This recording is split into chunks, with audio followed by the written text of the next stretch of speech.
तुम्हाला मुलांना विचारायचंय की ज्या पद्धतीचं सांगितलेलं आहे की सामाजिक नाही राजकीय वाटाघाटी आहेत त्या मुद्द्याकडे मी येणार आहे, कारण स्थानिक स्वराज्य संस्थांच्या निवडणुका सुद्धा लागलेल्या आहेत. त्यामुळे ही युती राजकीय तर आहेच आहे, पण आता जो मुद्दा आलेला आहे सामाजिक अन्याय दूर करण्याचा, समतेचा मुद्दा आलेला आहे, हा पटतोय का की काही वेगळं वाटतंय अजून तुम्हाला? कारण की ही जी युती आहे ही खरोखरच एक चांगली युती आहे. जर आपल्याला चतुर्वर्ण नष्ट करायचं असेल, एका साईडला आपण बघितलं जातं की भाजप हा पूर्णतः हिंदुत्ववादी पक्ष आहे आणि शिवसेनेलाही हिंदुत्ववादी मानलं जातं. बेसिकली आरपीआय हा दलितांचा पक्ष आहे. जर हे एकत्र आले, कारण आजकाल आपण बघितलं गेलं की आपला जो नेता जे करतो तोच कार्यकर्ता फॉलो करतो. जर नेत्यांनीच एकत्र येऊन हा चतुर्वर्ण समाप्त करण्याचा प्रयत्न केला असेल तर साहजिकच आहे कार्यकर्ताही त्याच भावनेने बाहेर येईल. मला तुम्हाला विचारायचं आहे की तुमचं काय म्हणणं आहे या युतीबद्दल? मी या ठिकाणी हे सांगू इच्छितो की शिवशक्ती आणि भीमशक्ती ही काळाची गरज आहे. या युतीमुळे एक सामाजिक अभिसरणाला सुरुवात होणार आहे. 90% 99% पाटील की या काँग्रेस आणि राष्ट्रवादीमध्ये आहे आणि म्हणून शिवसेना आणि भीमसेना ही एकत्र येणं ही काळाची गरज आहे असं मला वाटतं. काळाची गरज म्हणून स्वागत करतायत. तुम्हाला पटतंय हे काळाचं स्वागत आहे आणि ही युती टिकेल? हा केलेला प्रयोग जो आहे हा चांगला आहे? त्याचं कारण असं की आम्ही गेल्या अनेक वर्षापासून विद्यार्थी चळवळीत काम करतोय. विद्यार्थी चळवळीत काम करत असताना गेल्या 10 वर्षापासून महाराष्ट्रामध्ये राष्ट्रवादी काँग्रेसची सत्ता आहे आणि ह्या सत्तेमध्ये आमच्यावर विद्यार्थ्यांवर जे अत्याचार झाले ते कोणी नाकारू शकत नाही आणि सतत आठवले साहेब हे आम्हाला आमचे मार्गदर्शक आहेत आणि त्यांच्या मार्गदर्शनाखाली आम्ही आंदोलनं करून या विद्यार्थ्यांची या राज्य शासनाकडून बांधूंची फ्रीशिप स्कॉलरशिपचे प्रश्न सोडवतो. ते आम्हाला हिसकावून घ्यावे लागतात. जर राज्य शासन आम्हाला आमच्या हक्काचे पैसे देऊ शकत नाही तर आम्ही आठवले साहेबांना एक नवीन संधी का नाही द्यावी आणि राष्ट्रवादी काँग्रेस पक्षाचा आम्ही द्वेष का नाही करावा? तुम्ही काय बघता या प्रयोगाकडे? काय वाटतं तुम्हाला? मला सर जसं सुरुवातीस म्हणाले की 3G पॉलिटिक्स आहे. या 3G पॉलिटिक्समध्ये सध्याच्या काळामध्ये छोट्या छोट्या काड्यांवरून खटके उडत असतात. पुढे जाऊन भविष्यामध्ये समजा शिवशक्ती आणि भीमशक्तीमध्ये जर काही छोट्या छोट्या काढून खटके उडाले आणि रामदास आठवलेजींना असं जर वाटलं की दुसऱ्या पक्षामध्ये जर बरोबर जायचं तर ते जातील का आणि जर होय असेल तर का जातील? अविनाश मातेकर तुम्हाला प्रश्न विचारलाय. अतिशय जबाबदारीनं आम्ही या विषयावरती पावलं उचलत आहोत. शरद पवारांची ओळख देशाच्या राजकारणामध्ये ग्रँड मराठा म्हणून आहे आणि ग्रँड मराठा म्हणून त्यांची ओळख असताना देखील आम्हाला आमची अडचण आम्ही करून घेतली नाही. मग त्यामुळे इथं तशी आम्हाला अडचण होणार नाही. मगाशी एका विद्यार्थ्यानं सांगितलं राज ठाकरे तर आमच्या समोर काहीच आमचा म्हणजे भागच नाही आमचा त्यांच्याशी कुठल्या प्रकारचा आणि त्यामुळे राज ठाकरेंना शह देण्यासाठी आम्ही सेनेबरोबर गेलो इतकं वरकड आणि पातळ गणित आम्ही कधी करत नाही.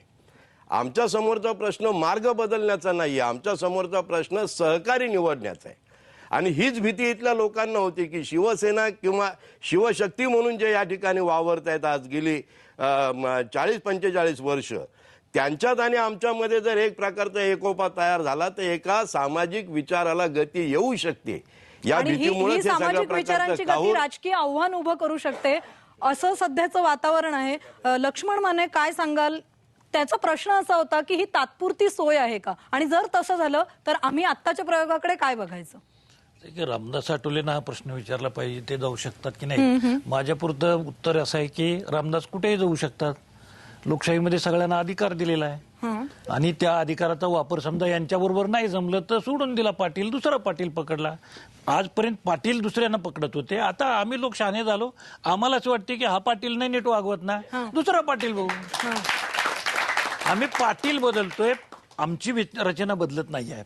मला चिंता त्याच्यापेक्षा पुढची आहे की निवडताना आपल्याला याचं भान असलं पाहिजे की आपण कोणाच्या बरोबर जातो. ज्यांना कालपर्यंत आपण शिव्या दिल्या, जे कालपर्यंत आपण आपल्या विरोधी उभे राहिले, ज्यांनी नामांतरापासून सगळ्या गोष्टींना विरोध केला, जे आजही ग्रामीण भागात हे साहेब म्हणाले खासदार साहेब की नाही असं होत नाहीये, तर आमचा रोजचा अनुभव वेगळा आहे, आम्हाला तुमच्याच बरोबर रोज लढावं लागते, ही वस्तुस्थिती आहे. तसं काँग्रेसवाल्यांच्या विरुद्ध आम्हाला लढावं लागते, राष्ट्रवादीच्या विरुद्ध लढावं लागते. आमचा लढा सगळ्या सिस्टीमच्या विरुद्ध आहे. शिवसेना जातीवाद सोडला असं जाहीर करणार आहे काय? हिंदुत्व सोडला असं जाहीर करणार आहे काय? तर आमचं काहीच भांडण नाही. प्रबोधनकर आमचे नेते होतेच म्हणून ते म्हणाले आम्ही नातूच आहोत त्यांचे, आम्ही आहोतच नातू. पण प्रबोधनकरांचा विचार शिवसेनेने स्वीकारला कुठे? तो विचार शिवसेनेनं सोडला, हिंदुत्वाचा विचार स्वीकारला आणि आजही त्यांची सगळी रचना आणि त्यांच्या पक्षाचं काम ते सांगतात की सगळेच पक्षांमध्ये सगळ्या जातीचे लोक आहेत म्हणून त्यांनी जातीवाद सोडला असा त्याचा अर्थ आहे काय? अजिबात नाही. म्हणून तर ही गणितं जमतात ना. गणितं कशाला जमवलीत?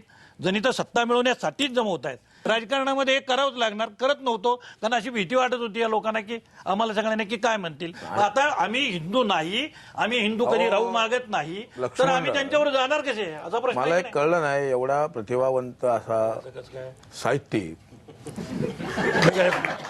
माझ्याबद्दल आमच्या हिंदुत्व शिवसेना जाहीर भाषणात सांगितलं आमचं शेंडी जाणवायचं हिंदुत्व नाही. आमच्या जाहीर ऐका केलं ना, तुम्ही ना, सांगून जाहीर घ्या. केलंय ना, अनेक भाषणात तुम्ही केलं सांगून काय म्हणून करा? म्हटलं की मला तुम्ही एवढे प्रतिभावंत साहित्यिक हे कसं महाराजांनी ऐकत सांगू दे नाही. की आम्ही शेंडीचं आणि जाणवायचं मानत नाही हिंदुत्व, कुठलं मानत अहो, नाही. जाहीर केलं ना, हा देश हिंदूंचा आहे, ह्या देशात राहणारा प्रत्येक माणूस हिंदू आहे आणि ह्या लढा आमचा जे पाकव्याप्त आक्रमक येतात आणि जे हिंदूंवर हल्ले होतात या देशातल्या हिंदूंवर, त्या हिंदुत्वामध्ये काही दलितांच्या विरोधामध्ये कधी हल्ले नाही केले शिवसेनेनी, हे लक्षात ठेवा. नाही पण तुमच्यामध्ये जो डोक्यात वेळ आहे ना, मला वाईट वाटतं. वेळ काय? ऐका ना, ऐका ना, तुम्ही मला सांगता तुमचं सांगतो ना वेळ काय ते. तुमचं साहित्य हे आम्हाला आवडतं, पण तुम्ही स्वतःला दलित साहित्यिक का म्हणवता? तुम्ही साहित्यिक का म्हणवत नाहीत? स्वतःला बाजूलाच ठेवायचं आणि दलितच आहोत तर दलित साहित्यिक तुम्ही म्हणण्यात म्हणवता विषय ना, काय? कमालीची गोष्ट कशाला आहे. म्हणत साहित्यिकच म्हणा की ह्या अहो, समाजामध्ये मी प्रतिभा पुस्तकं आहे. लिहितो म्हणून मला कोण बामण म्हणत नाही, असं काय करताय? असं पण मी तेच काय म्हणतोय चाललंय ना. धंदा?